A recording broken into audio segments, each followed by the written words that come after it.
দেশের হাসপাতালগুলোতে বাড়ছে হামের রোগী, তবে শয্যা সংকটে ব্যাহত হচ্ছে সেবা। ঠিকমতো মিলছে না আইসিইউ বা অক্সিজেন সহায়তা।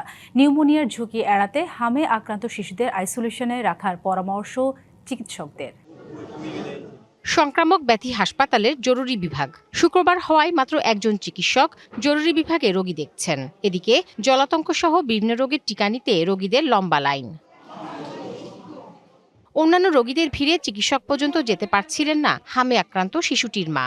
সন্তানের কষ্ট সহ্য করতে না পেরে ভেঙে পড়েন কান্নায়। ওখান থেকে রেফারেন্স করছে, কিন্তু এদিকে তো কেউ দিতেছে না।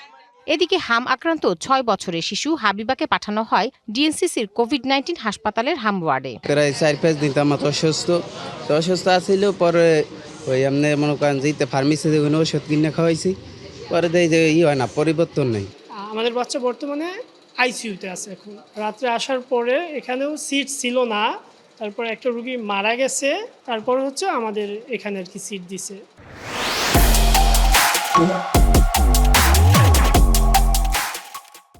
দেশে বর্তমানে ৬ মাস থেকে ৩ বছর বয়সী শিশুদের হামের ঝুঁকি বেশি। হাসপাতালে ভর্তি হওয়া আক্রান্তদের প্রায় ৩০% নিউমোনিয়ায় আক্রান্ত হচ্ছে।